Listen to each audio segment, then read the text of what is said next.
జనసేన అధినేత పవన్ కళ్యాణ్ కు కృష్ణా జిల్లా పోలీసులు నోటీసులు ఇచ్చారు. వారాహి యాత్రపై రాళ్ల దాడికి ప్లాన్ చేశారంటూ పవన్ సంచలన ఆరోపణలు చేసిన సంగతి తెలిసిందే. అయితే ఆ ఆరోపణలకు సాక్ష్యాలు ఏవైనా ఉన్నాయా అని నోటీసులు ఇచ్చినట్లు జిల్లా ఎస్పీ జాషువా వెల్లడించారు.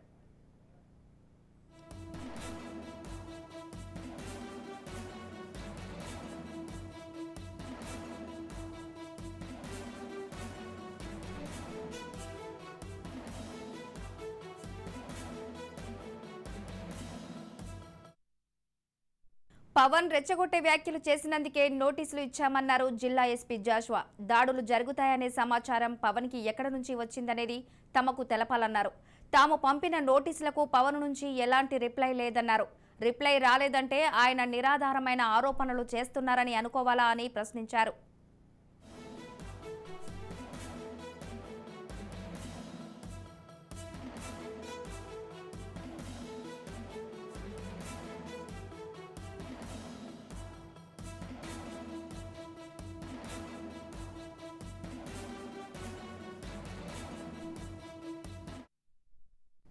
సరైన ఆధారాలు లేకుండా వ్యాఖ్యలు ఆరోపణలు చేయకూడదన్నారు ఎస్పీ జాషువా. బాధ్యతారహిత్యంగా ఆరోపణలు చేస్తే పర్యవసనాలు ఉంటాయన్నారు. రెచ్చగొట్టే భాష సైగలు మానుకుని మాట్లాడాలన్నారు. పవన్ కంటే నిఘా వ్యవస్థ తమకు బలంగా ఉందన్నారు. అసాంఘిక శక్తులుంటే ఖచ్చితంగా చర్యలు తీసుకుంటామని పేర్కొన్నారు ఎస్పీ జాషువా.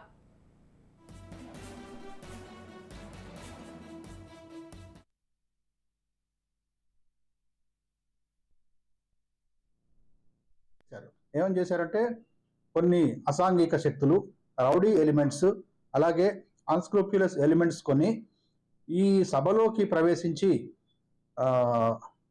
ఈ సభలో అలజడును సృష్టించి శాంతి భద్రతలను డిస్టర్బ్ చేసి అలాగే వారి క్యాడర్పై దాడులు చేయడానికి కొందరి ప్రేరేపణతో ఇదంతా జరుగుతుందని చెప్పి డైరెక్ట్గా కొన్ని ఎలిగేషన్స్, కొన్ని ఆరోపణలు చేయడం జరిగింది.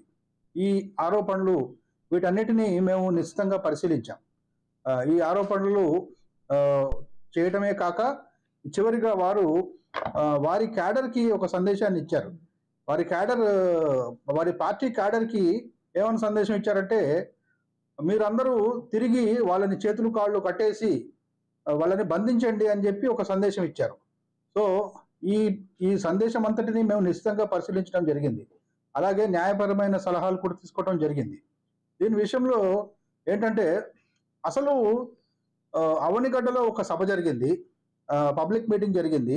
తర్వాత గత 2 రోజులుగా ఆ సదరు పార్టీ, పొలిటికల్ పార్టీ వారి కార్యక్రమాలు జరుగుతూనే ఉన్నాయి. ఇప్పుడు మేము దీనికి తగిన ఏర్పాట్లు చేస్తూ, పోలీస్ బందోబస్తు చేస్తూ, ప్రజలకు ఎటువంటి ఇన్కన్వీనియన్స్ జరగకుండా ఏర్పాటు చేస్తూనే ఉన్నాము.